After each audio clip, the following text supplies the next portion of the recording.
जोई जोई प्यारो करे सोई मोही भावे, भावे मोही जोई सोई करे प्यारे। मोको तो भावती ठोर प्यारे के नैनन में, प्यारो भयो चाहे मेरे नैनन के तारे। मेरे तन मन प्राण हूँ ते प्रीतम प्रिय, अपने कौटिक प्राण प्रीतम मोसुहारे। हित हरिवंश हंस हंसनी सावल गौर, कहो कौन करे जल तरंगिनी न्यारे। जय श्री हित हरिवंश, जय श्री राधे। आप सभी भक्तजनों को वरुथनी एकादशी की बहुत बहुत शुभकामनाएं। प्रिय भक्तजनों, आज 13 अप्रैल दिन सोमवार को वरुथनी एकादशी का व्रत रखा जा रहा है और इस शुभ अवसर पर हम आपके लिए लेकर आए हैं वरुथनी एकादशी की संपूर्ण कथा। ये एकादशी सबसे शुभ एकादशी है। इस दिन व्रत रखने वाले भक्तों के सभी पाप धुल जाते हैं और वह सदा सुखी रहता है, सौभाग्य प्राप्त करता है। इस दिन व्रत रखने से समस्त कष्टों से और पापों से मुक्ति मिलती है। सूर्य ग्रहण के दौरान सोना दान करने के समतुल्य फल प्राप्त होता है। भगवान श्री कृष्ण ने कहा है कि जो लोग श्री हरि के चरण कमलों में अपना मन लगाकर वरुथनी एकादशी का व्रत रखते हैं, उन्हें 10,000 वर्षों की तपस्या के समान फल प्राप्त होता है। जो मनुष्यों के कर्मों का हिसाब रखते हैं चित्रगुप्त महाराज जी, वे भी इस एकादशी के व्रत के पुण्य को लिख नहीं सकते। यहाँ तक कि सबसे पापी व्यक्ति भी वरुथनी एकादशी का व्रत रखे तो उसके पापी विचार भी धीरे धीरे मिट जाएंगे और वह भी उच्चतर लोक को प्राप्त करेगा। प्रिय भक्तजनों, अब आपको श्री राधा रानी के एक भक्त की कथा सुनाते हैं। जो कोई भी श्रद्धा और प्रेम से श्री राधा रानी की इस दिव्य कथा को सुनता है या केवल राधा नाम का ही उच्चारण करता है, उसके जीवन में अद्भुत परिवर्तन होने लगते हैं।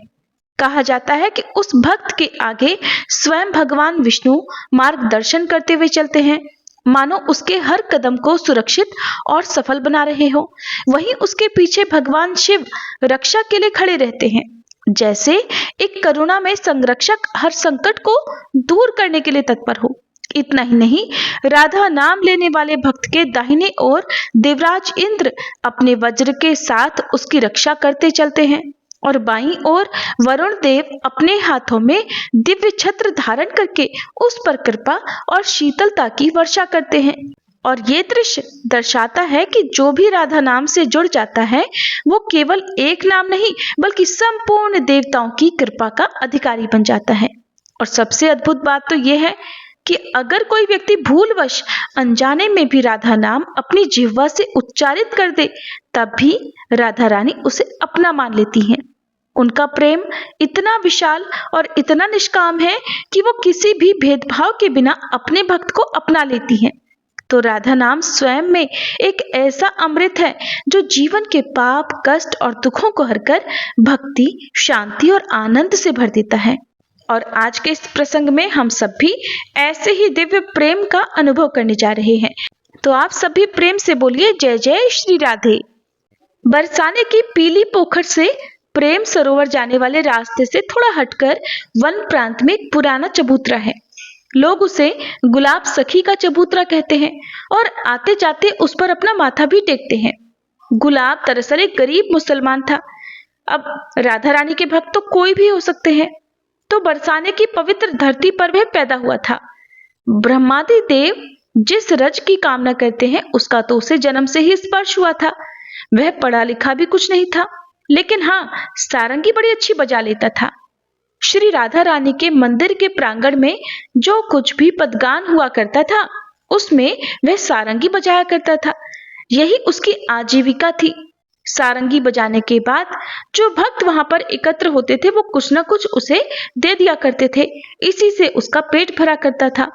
मंदिर से जो भी प्रसाद, दान, दक्षिणा मिलती थी उससे वह अपना जीवन निर्वाह करता और अपने परिवार का पालन पोषण करता था। उस गुलाब की एक छोटी लड़की थी। जब मंदिर में वह सारंगी बजाता तो उसकी वह छोटी बेटी भी उसके साथ में नाचा करती और वह छोटी सी कन्या ऐसा नृत्य करती थी कि आसपास के लोग भाव विभोर होकर बिना हिले डुले एकदम स्तंभ की तरह खड़े हो जाते। उसके नृत्य में एक तरह का खिंचाव था। अपनी बेटी से वह बहुत प्यार करता था। उसका नाम रखा था उसने राधा। धीरे धीरे वह बड़ी होने लगी। अब वह दिन आते देर नहीं लगी जब लोग उससे कहने लगे, गुलाब, लड़की सयानी हो गई है, अब उसकी शादी कर दे।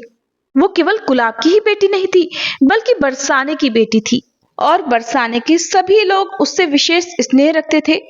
जब भी कोई गुलाब से उसका विवाह करवाने को कहता, तो वो बस एक ही उत्तर देता, शादी करूं कैसे? शादी के लिए पैसे भी तो चाहिए ना, मेरे पास इतने पैसे तो है नहीं। फिर एक दिन श्री जी के मंदिर के कुछ गोस्वामियों ने उससे कहा, गुलाब, तू पैसों की चिंता क्यों करता है? अरे उसकी व्यवस्था हो जाएगी, श्री जी करेंगी ना सारी व्यवस्था, तू तो बस लड़का देख।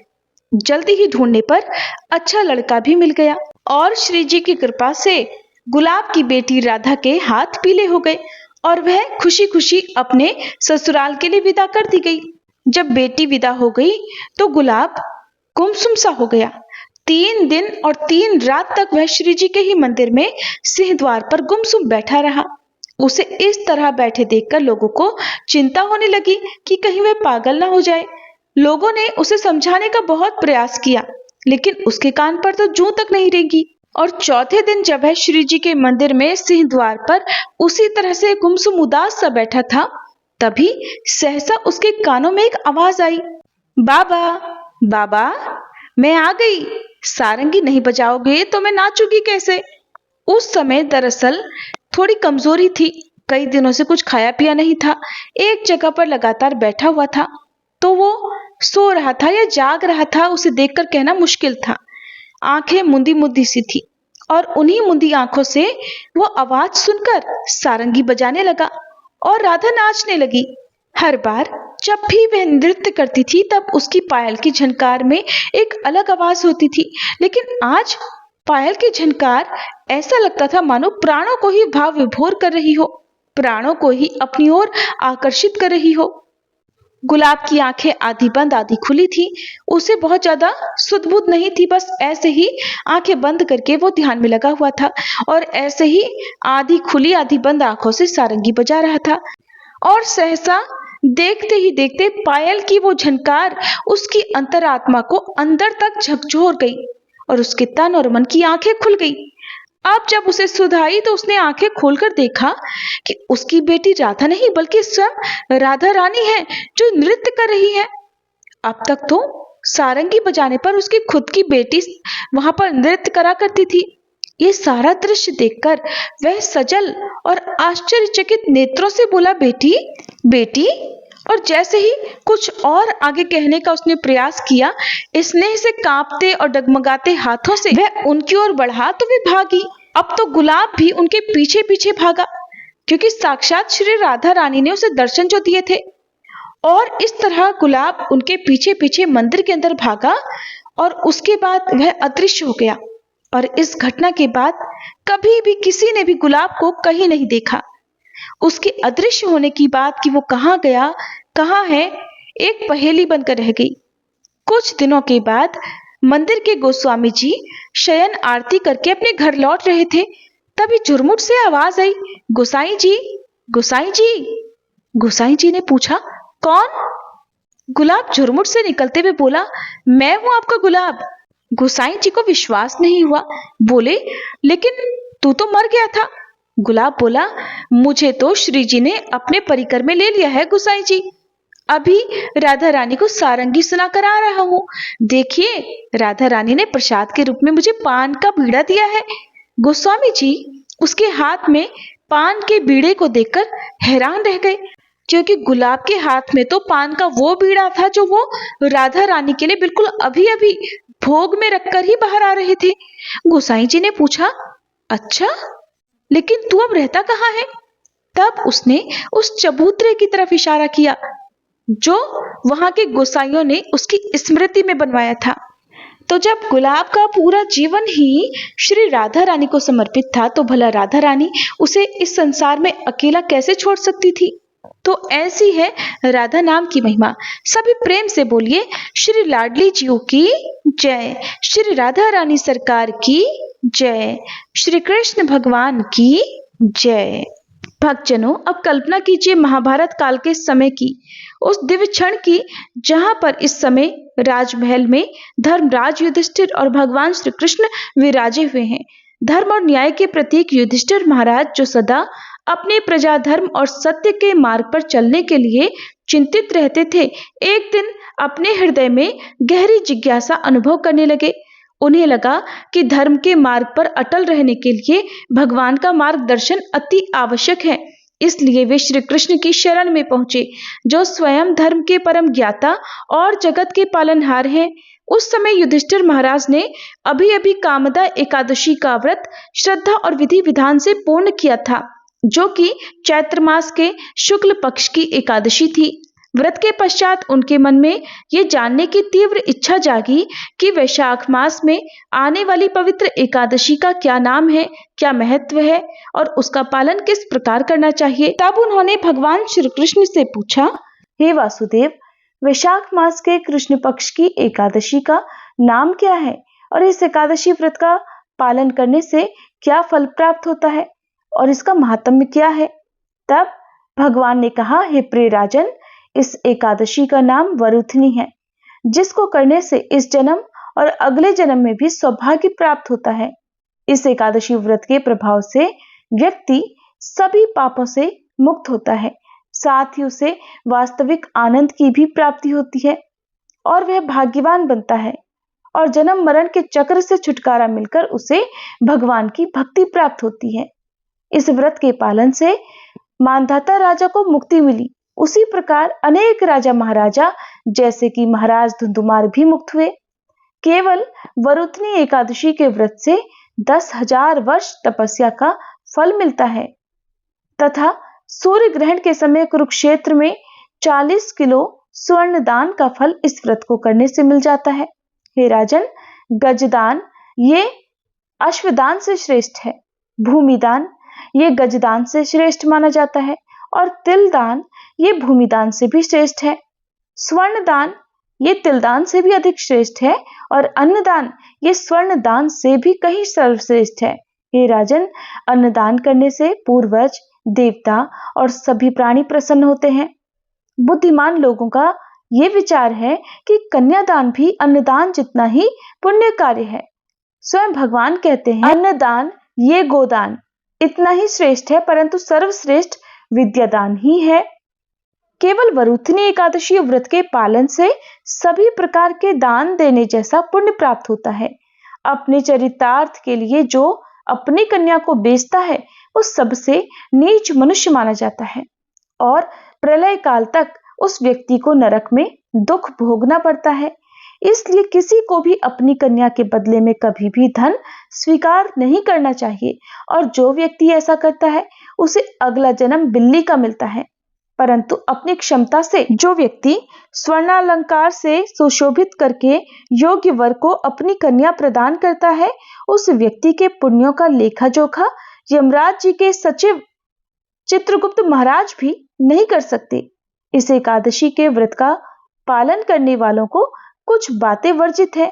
वो ये है कि कांसे के बर्तन में ना खाएं, मांसाहार ना करें, मसूर की दाल, हरी सब्जियां, मटर ना खाएं, अभक्त के हाथ का बना हुआ ना खाएं, दशमी एकादशी दिन ब्रह्मचर्य का पालन करें, जुआ ना खेलें, पान ना खाएं, दांतों की सफाई ना करें यानी दंत मंजन करना इस दिन वर्जित है, प्रजल्प ना करें, कम बोलें, झूठ ना बोलें, किसी की भी निंदा ना करें, पापी व्यक्ति से बात ना करें, दिन में ना सोएं, किसी पर भी क्रोध ना करें, शहद ना खाएं, दशमी एकादशी और द्वादशी के दिन नाखून बाल ना काटें, दाढ़ी भी ना बनाएं।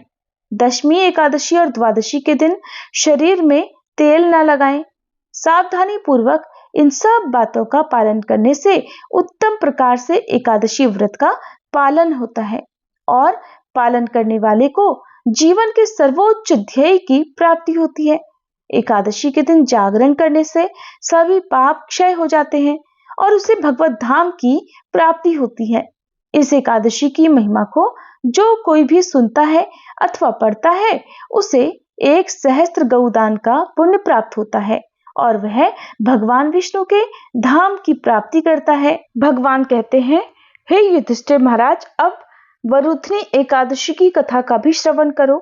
बहुत समय पहले एक राज्य में मानधाता नाम के एक राजा राज्य करते थे। कहा जाता है कि वह राजा दान पुण्य में विश्वास रखते थे और बहुत तपस्वी थे। राजा बहुत प्रतापी और प्रख्यात थे। एक दिन वह जंगल में गए और वहां तपस्या करने लगे। तपस्या करने के दौरान जंगल में कहीं से एक भालू आया और वह तपस्या में लीन राजा मांधाता के पैरों को चबाने लगा। राजा मांधाता तपस्या में इतने लीन थे कि उन्होंने भालू को कुछ नहीं कहा और न ही उसे भगाया। जब राजा मांधाता को अत्यधिक पीड़ा होने लगी, तब वह भगवान विष्णु को याद करने लगे। राजा की पुकार से भगवान विष्णु प्रकट हुए और राजा के प्राण बचाए। जब राजा मांधाता ने अपने पैरों को देखा तो वे बेहद उदास और दुखी हुए। राजा मांधाता की उदासीनता को देखकर भगवान विष्णु ने कहा कि ये तुम्हारे पिछले जन्म में किए गए पापों का फल है। इसके साथ ही भगवान विष्णु ने राजा मांधाता को पैर ठीक करने का उपाय बताया। भगवान ने कहा कि तुम्हें मथुरा जाकर वरुथनी एकादशी का व्रत करना होगा, साथ ही पाप प्रशमन स्तोत्र का नित्य पाठ भी करना होगा। ऐसा करने से तुम्हारे पैर पूर्ववत हो जाएंगे। तब भगवान विष्णु की बात मानकर राजा मांधाता ने ठीक वैसा ही किया और व्रत के फलस्वरूप राजा मांधाता के सभी पाप ताप मिट गए और उनका पैर भी ठीक हो गया। भगवान श्री कृष्ण कहते हैं, हे राजन, जो मनुष्य इस एकादशी का व्रत विधि विधान से करते हैं उन्हें स्वर्गलोक की प्राप्ति होती है। इसलिए मनुष्य को निकृष्ट कर्मों से भयभीत होना चाहिए। इस व्रत के महात्म्य को पढ़ने से 1 सहस्त्र गौदान का पुण्य मिलता है और इसका फल गंगा स्नान करने के फल से भी कहीं अधिक है। कथा का सार ये है कि सौभाग्य का आधार संयम है। प्रत्येक परिस्थिति में सभी प्रकार के संयम रखने से मनुष्य के सुख और सौभाग्य में वृद्धि होती है। यदि प्राणी में संयम नहीं है तो उसके द्वारा किए गए तप, त्याग तथा भक्ति पूजा आदि सभी व्यर्थ हो जाते हैं। प्रिय भक्तजनों, एकादशी व्रत की अधिष्ठात्री 11 माता हैं, जिनकी कथा का श्रवण किए बिना एकादशी की कथा या पूजन का फल निष्फल हो जाता है। इसलिए आइए अब हम सभी श्रद्धा और पूर्ण विश्वास के साथ 11 माता की इस पावन कथा का भी श्रवण करते हैं। एक बार देवर्षि नारद जी वैकुंठ लोक को गए। वहां उन्होंने भगवान श्री लक्ष्मी नारायण जी को प्रणाम किया। फिर नारद जी ने श्री हरि से कहा, प्रभु, अब धरती पर आपका प्रभाव कम हो रहा है। धर्म पर चलने वालों को कोई अच्छा फल नहीं मिल रहा। जो पाप कर रहे हैं उनका भला हो रहा है। तब श्री हरि कहने लगे, ऐसा नहीं है देवर्षि, जो भी हो रहा है सब नियति के कारण हो रहा है। श्री हरि की बात सुनकर नारद जी बोले, प्रभु, मैं तो देखकर आ रहा हूँ कि पापियों को तो अच्छा फल मिल रहा है, लेकिन भला करने वाले और धर्म के रास्ते पर चलने वाले लोगों को बुरा फल मिल रहा है, उन्हें दुख भोगने पड़ रहे हैं। भगवान ने कहा, देवर्षि, कोई ऐसी घटना बताओ जिससे तुम्हें ये लग रहा हो। नारद जी कहने लगे, प्रभु, अभी अभी मैं एक जंगल से आ रहा हूँ। वहाँ पर एक गाय दलदल में फंसी हुई थी। कोई भी उसे बचाने वाला नहीं था। थोड़ी ही देर के बाद मैंने देखा कि एक चोर उधर से गुजरा। दलदल में फंसी हुई गाय को देखकर वो रुका तक नहीं, बल्कि उस गाय पर पैर रखकर वह दलदल से भरा हुआ गड्ढा लांघकर आगे निकल गया। आगे गया तो उस चोर को सोने की मोहरों से भरी एक थैली मिली। थोड़ी ही देर बाद वहां पर एक साधु महाराज आए। उन्होंने उस गाय को दलदल में फंसा देखा तो गाय को बाहर निकालने की पूरी कोशिश की और पूरी ताकत लगाकर आखिरकार उस गाय को निकाल लिया। गाय को बाहर निकालने के प्रयास में वह साधु महाराज खुद दलदल से लथपथ हो गए थे। जब वह साधु महाराज आगे बढ़े तो एक गड्ढे में गिर गए और उन्हें चोट लग गई। प्रभु, अब आप ही बताइए, ये कौन सा न्याय है? नारद जी की पूरी बात सुन लेने के बाद श्री हरि बोले, देवर्षि, ये सही ही हुआ।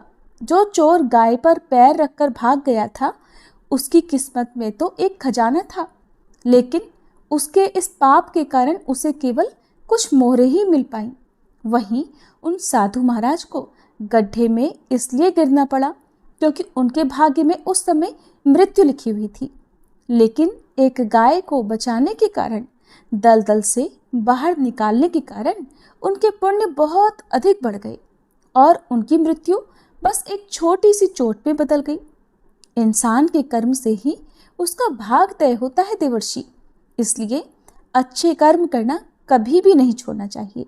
श्री हरि की बात सुनकर देवर्षि नारद मुस्कुराते हुए और प्रभु को प्रणाम करते हुए नारायण नारायण कहकर प्रभु की रचाई हुई सृष्टि की अन्य लीलाएं देखने के लिए चल पड़े। प्रेम से बोलिए श्री लक्ष्मी नारायण भगवान की जय। अब सुनिए एकादशी माता की कथा। इस कथा को सुनने से ही एकादशी का व्रत पूरा माना जाता है। श्रोताओं, एक बार एक बूढ़ी माँ ने एकादशी का उपवास रखा।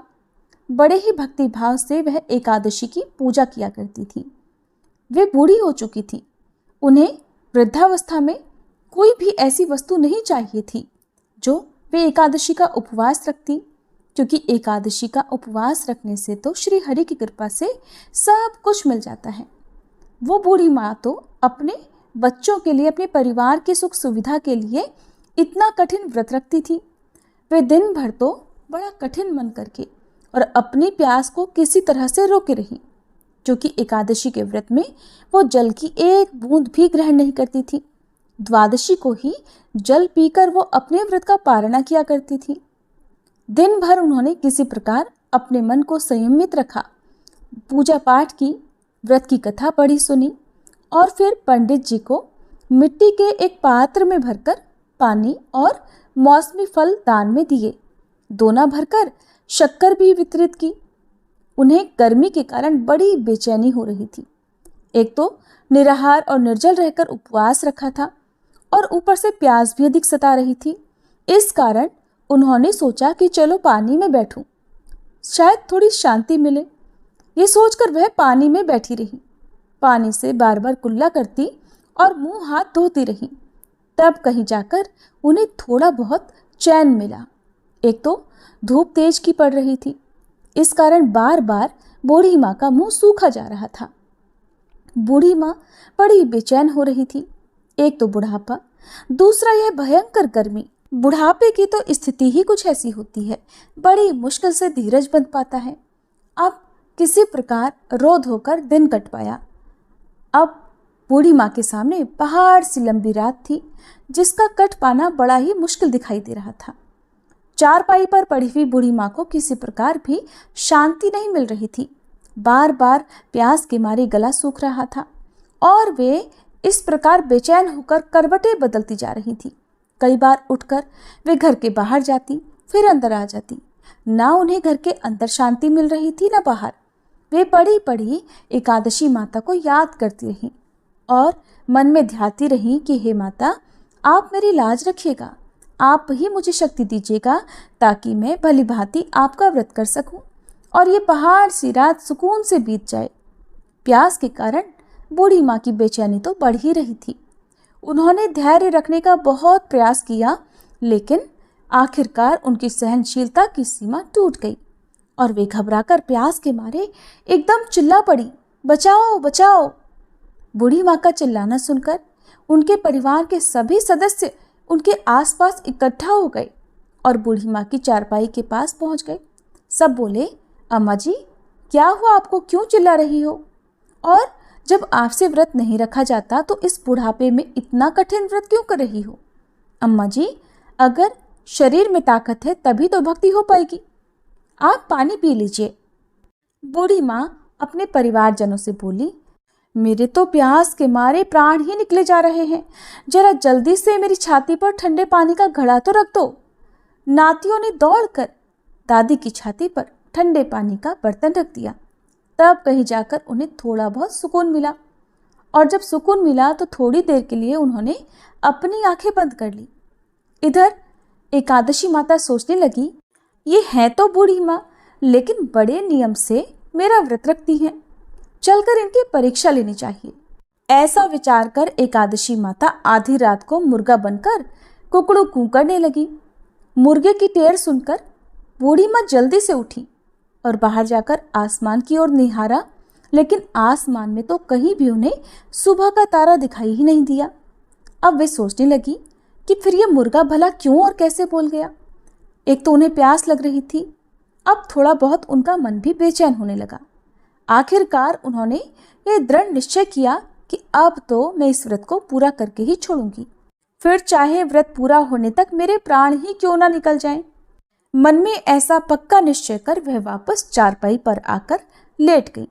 थोड़ी ही देर के बाद एकादशी माता ने उनकी फिर से परीक्षा लेनी चाहिए, तो वह एक छोटी सी कन्या का रूप धरकर गिलास में मीठा पानी लेकर उनके सिरहाने खड़ी हो गई और जोर से बोली, दादी जी, सवेरा हो गया है, आप हाथ मुंह धोकर शरबत पी लीजिए। पहले तो शरबत का भरा हुआ गिलास देखकर बूढ़ी माँ का मन ललचाने लगा। प्यास के मारे गला जो सूख रहा था, किंतु अचानक उन्हें याद आया कि उनका तो एकादशी का उपवास है।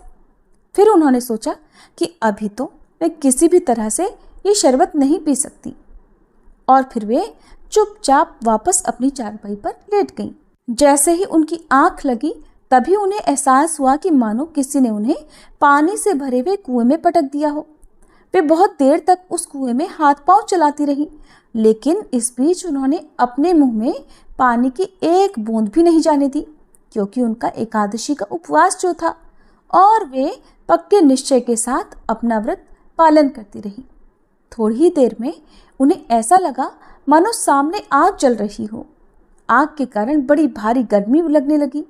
प्यास के मारे उनके प्राण निकलने लगे, लेकिन इतना सब होने के बाद भी बूढ़ी माँ ने पानी की एक बूंद भी नहीं पी।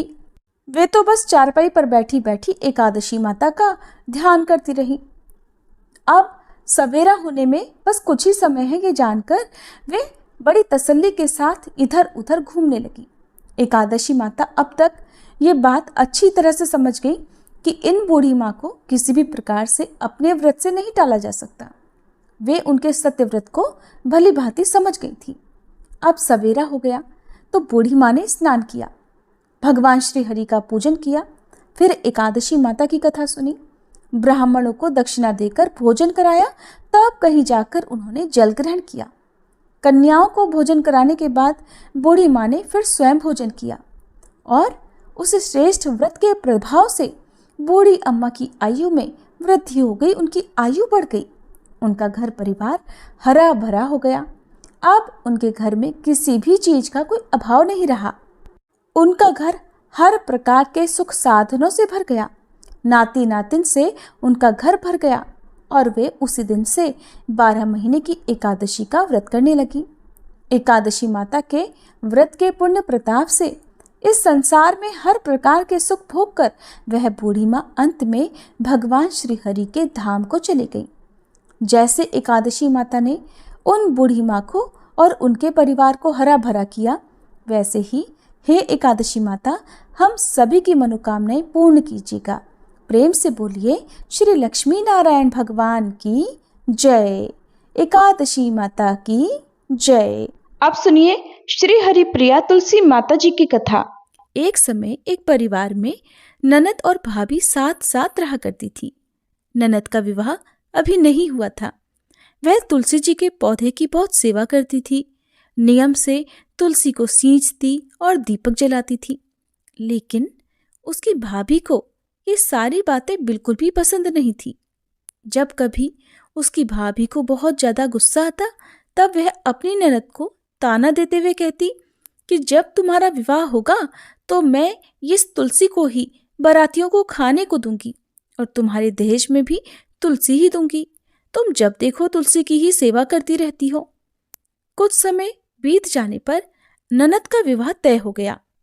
विवाह के दिन भाभी ने अपने कहे अनुसार बारातियों के सामने तुलसी का वह गमला फोड़ दिया जिसकी सेवा उसकी ननद किया करती थी, और तुलसी के पत्ते खाने के लिए कहा।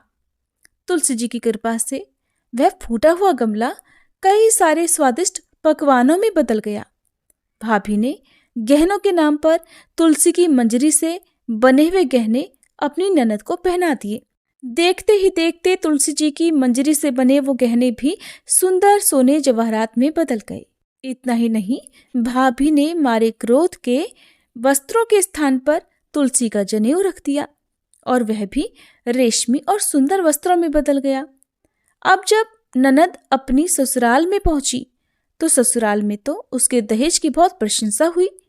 ये बात भाभी के कानों तक भी पहुंची। उसे बहुत आश्चर्य हुआ।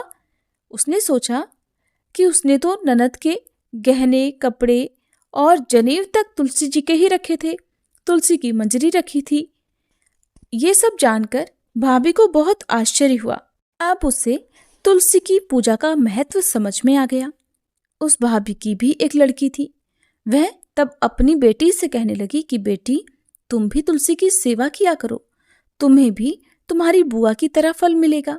वह जबरदस्ती अपनी बेटी से तुलसी की सेवा करने को कहा करती, लेकिन लड़की का मन तो तुलसी की सेवा में लगता ही नहीं था। धीरे धीरे समय बीता। भाभी की लड़की बड़ी हो गई। अब उसके विवाह का समय आ गया। तब भाभी सोचने लगी कि जैसा व्यवहार मैंने अपनी ननद के साथ किया था, वैसे ही अब मैं अपनी बेटी के साथ भी करूंगी, तो ये भी गहनों से लद जाएगी और बारातियों को भी खाने में तरह तरह के पकवान मिलेंगे और ससुराल में भी इसे बहुत मान सम्मान मिलेगा। यही सोचकर भाभी बारातियों के सामने तुलसी का गमला फोड़ देती है, लेकिन इस बार गमले की मिट्टी मिट्टी ही रहती है। मंजरी और पत्ते भी अपने ही रूप में रहते हैं। जनेऊ ने भी अपना रूप नहीं बदला। और जब भाभी ने सभी बारातियों को खाने में तुलसी के पत्ते दिए, तो ये देखकर सभी लोग और बाराती भी भाभी की बुराई करने लगे। भाभी ने लालच में आकर अपनी बेटी के दहेज में भी तुलसी के पत्ते और मंजरी आदि रख दिए थे। जब बेटी अपनी ससुराल पहुंची तो वहां पर भी उसकी बुराई ही हुई। भाभी गुस्से के मारे कभी भी अपनी ननद को नहीं बुलाती थी। एक दिन भाई ने सोचा कि मेरी पत्नी तो मेरी बहन को बुलाती नहीं है, क्यों ना मैं ही अपनी बहन से मिलकर आऊं। ये सोचकर उसने अपनी पत्नी से कहा और कुछ उपहार अपनी बहन के लिए ले जाने की बात कही। तो भाभी ने थैले में ज्वार भरकर कह दिया कि ये लो, और कुछ नहीं है, तुम यही लेकर जाओ। तब भाई बहुत दुखी मन से अपनी बहन के पास चल दिया। रास्ते में वह सोचता रहा कि कोई भाई भला अपनी बहन के घर ज्वार कैसे लेकर जा सकता है। यही सोचकर वह एक गौशाला के पास रुक गया और ज्वार का वह थैला उसने एक गाय के सामने पलट दिया। तभी एक ग्वाले ने ये सब देख लिया। तब ग्वाले ने आकर भाई से कहा कि अरे, आप गाय के सामने ये हीरे मोती और सोना क्यों डाल रहे हो? इसे तो घास डालनी होती है। तब भाई ने देखा तो वह हैरान रह गया। फिर भाई ने ग्वाले को सारी बात बताई और धन लेकर खुशी खुशी अपनी बहन के घर चल दिया। दोनों भाई बहन एक दूसरे को देखकर बहुत प्रसन्न हो गए। तब बहन ने तुलसी माता से सच्चे मन से प्रार्थना की कि उसकी भाभी को सद्बुद्धि प्राप्त हो जाए और तुलसी माता की कृपा से उनके घर में सुख समृद्धि और धन के भंडार भर जाएं। तब कुछ दिनों के बाद देखते ही देखते भाभी का मन बदल गया और वह अपनी ननद को बहुत मान सम्मान देने लगी और अब वह भी सच्चे मन से तुलसी जी की सेवा करने लगी। तुलसी माता की कृपा से उनके घर में सुख समृद्धि के भंडार भर गए। उनके घर में अब कलह क्लेश नहीं होता था और सभी सुख से रहने लगे। प्रेम से बोलिए तुलसी माता की जय।